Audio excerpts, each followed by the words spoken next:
The car rumbled along the narrow road. Dr. Liam O'Sullivan gripped the steering wheel, anticipation thrumming in his veins. Dunmore Castle loomed, a brooding silhouette against the twilight sky. He had come to chase whispers of the past, to unearth the secrets buried within the castle's ancient stones. Liam, a man of logic and reason, found himself strangely drawn to the castle's melancholic aura. Dunmore Castle stood on a windswept cliff overlooking the relentless Atlantic. Its granite facade, weathered by centuries, held an austere beauty. Ivy, like grasping fingers, crept along the walls, reaching towards the crumbling battlements. A sense of solitude, of forgotten grandeur, pressed down upon him as he stepped out of the car. The air hung heavy with unspoken stories, pregnant with the weight of ages past. The castle's interior was a labyrinth of shadowy corridors and echoing chambers. Dust motes danced in the slivers of light that pierced the gloom. Liam ran his hand along the rough stone wall, feeling the chills seep into his bones. A strange energy crackled in the air, raising gooseflesh on his arms. He sensed a presence, a whisper at the edge of his perception. He pressed onward, drawn deeper into the heart of the castle.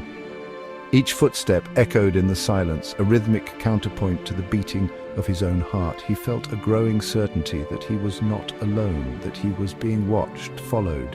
He rounded a corner, and there, at the end of the corridor, stood a figure shrouded in mist. It shimmered, translucent, a phantom born of shadow and moonlight. Liam stopped, his breath catching in his throat. This was no trick of the light. This was something else, something other. A cold breeze swept through the corridor, stirring the spectral figure's gossamer gown. Her face, pale as moonlight, emerged from the shadows. Her eyes, large and luminous, held an eternity of sorrow. Liam felt a pang of empathy, a strange connection to this ethereal being. She was Aisling, the ghost of Dunmore Castle, bound to these walls by a tragic love and a broken heart. Who dares intrude upon my solitude? Her voice echoed, a melody of wind chimes and rustling leaves. It sent a shiver down Liam's spine, yet there was no malice in it, only a deep, abiding sadness. Dr. Liam O'Sullivan, I've come to learn the history of this place, to hear its stories. He hoped his voice didn't betray the tremor of fear that ran through him. Aisling drifted closer, her form wavering like a heat haze. Liam held his ground, his gaze locked on hers. He saw the flicker of curiosity in her eyes, the yearning for something beyond the confines of her spectral existence. She reached out a hand, ethereal and insubstantial, and gently touched his cheek. A wave of icy cold washed over him. My story is one of love and loss, a love forbidden, a heart broken. Her touch lingered for a heartbeat, then faded away. Liam felt a strange compulsion to help her, to unravel the mystery of her past, and perhaps in doing so, offer her some measure of peace. Tell me everything.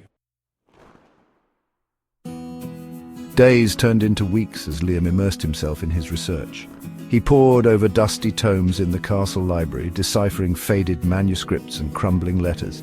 He meticulously pieced together the fragments of Aisling's story, each detail bringing him closer to the truth of her tragic fate.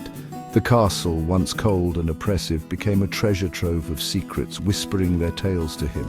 He discovered that Aisling had been the daughter of the castle's lord, promised to a powerful nobleman in a loveless political marriage.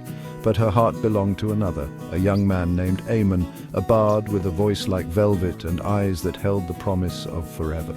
Theirs was a love born of stolen glances and whispered promises, hidden from the eyes of a disapproving world. Then tragedy struck. Eamon had been falsely accused of treason and executed within the castle walls. Aisling, driven to madness by grief, had taken her own life. Aisling's sorrow permeated every stone, every shadow of Dunmore. Liam felt an overwhelming sense of sympathy for the lovers. Their love, so pure and true, had been sacrificed on the altar of ambition and political maneuvering. He vowed to bring their story to light, to honor their memory by sharing their tale with the world. He found himself talking to Aisling as he worked, sharing his discoveries, feeling her presence beside him, a comforting chill in the air. One evening, as the sun cast long shadows across the castle floor, Liam found Aisling in the grand hall. He told her about Eamon's letters, about the depth of love woven into every word. He watched as a kaleidoscope of emotions flickered across her face, sorrow, longing, a bittersweet joy. He never forgot me, she whispered, her voice tinged with wonder. Even in death, he loved me. A single tear, luminous and cold, traced a path down her cheek. Liam felt a pang of empathy for her, for the love she had lost and the eternity she had spent mourning, but he also sensed a change in her. The despair that had clung to her seemed to lessen, replaced by a flicker of hope, a glimmer of peace. You helped me remember, she said, her voice filled with gratitude. You helped me feel again. Her touch, when it came, was no longer icy, but a faint warmth that spread through his being. Thank you, she whispered, her form shimmering, fading. For a moment he saw a flicker of a smile grace her lips before she dissolved into the shadows, leaving Liam alone in the echoing silence. A profound silence descended upon the castle. Liam stood alone in the grand hall, the weight of Aisling's story heavy on his heart. He'd come to Dunmore seeking history, but he had found something far more profound, a testament to the enduring power of love. Even in the face of death, he had borne witness to the echoes of a love that transcended the boundaries of life and death. He thought of Aisling, trapped for centuries within the confines of Dunmore, bound by her grief and her love. He wondered if she could ever truly be free, if she could ever find peace beyond the walls that had become both her prison and her sanctuary. Liam knew that the true value of history lay not just in preserving the past, but in understanding its impact on the present. Aisling's story, though tragic, was ultimately one of hope. It reminded him that even in the darkest of times, love could endure, a beacon of light cutting through the shadows, and it was his duty as a historian to share that light with the world. Liam left Dunmore Castle a changed man. The experience had shaken him to his core, forcing him to confront the mysteries that lay beyond the realm of logic and reason. He carried Aisling's story within him, a reminder that some truths lay hidden beneath layers of time, waiting to be unearthed. He knew that the castle held no more secrets for him, that Aisling's spirit was finally at peace.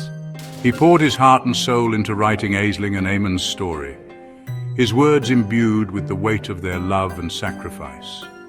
His book became an instant success, captivating readers with its poignant tale of love, loss, and redemption. Sometimes late at night, when the wind howled outside his window, Liam thought he could hear the faint strains of a melody, a mournful yet beautiful tune carried on the breeze. He imagined Aisling and Eamon reunited at last, their love echoing through the ages. A timeless testament to the enduring power of the human heart. And Liam, the historian who had dared to listen, felt a sense of peace, knowing that he had played his part in keeping their memory alive.